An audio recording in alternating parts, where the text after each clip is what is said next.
আসসালামু আলাইকুম। আজকে নিয়ে এসেছি ভাপা দইয়ের একটা রেসিপি। এই জন্য আমি নিয়েছি এখানে প্রায় 800 গ্রাম টক দই নিয়ে একটা স্ট্রেনারের উপরে একটা কাপড় বিছিয়ে তার উপরে টক দইগুলো ঢেলে দিলাম যাতে এর পানিগুলা ঝরে যায়।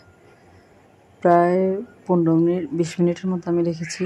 রেখে দেখেন কতগুলো পানি বের হয়েছে। তারপর পানিগুলো আমি ফেলে দিব। এখানে নিয়েছি আমি হাফ কাপ পরিমাণ গরুর লিকুইড দুধ আগে থেকে জাল করা, আর এর সাথে দিয়ে দিয়েছি আমি এখানে 1/4 কাপ পাউডার মিল্ক দিয়ে এর সাথে দিয়ে দিয়েছি আমি প্রায় 4 টেবিল চামচ চিনি দিয়ে সব কিছু একসাথে ভালো মতো একটা হুইস্ক দিয়ে মিশিয়ে নেব। মিশিয়ে না হয়ে গেলে দিয়ে দিব সেই পানি ঝরানো টক দইটা। টক দই দিয়ে আরও ভালো করে সব কিছু একসাথে মিশিয়ে নিতে হবে।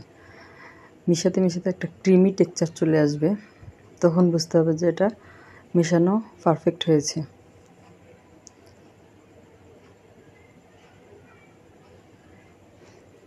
আপনাদের কাছে একটা অনুরোধ, আমার রান্নার ভিডিওগুলো যদি আপনাদের ভালো লাগে তাহলে আমার চ্যানেলটা সাবস্ক্রাইব করবেন, একটা লাইক দিবেন, ভিডিওটা শেয়ার করবেন। কিছু জানার থাকলে কমেন্টে লিখবেন।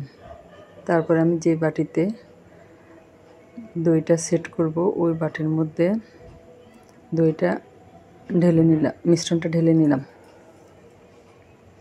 এরপরে একটা পাতিলে পর্যাপ্ত পরিমাণ পানি গরম করে একটা স্ট্যান্ড বসিয়ে দিয়েছি। স্ট্যান্ডের উপরে এই বাটিটা দিয়ে দিলাম, দিয়ে একটা ঢাকনা দিয়ে দিব উপরে। তারপরে আরেকটা ঢাকনা দিয়ে আমি এখানে প্রায় মিডিয়াম লো হিটে 35 মিনিট ভাপ দিয়ে নিয়েছিলাম। তারপরে ফ্রিজে রেখেছি প্রায় 3 ঘন্টা। 3 ঘন্টা পরে আমি আপনাদেরকে কেটে দেখাচ্ছি। দেখেন দইটা কত সুন্দর পারফেক্ট হয়েছে।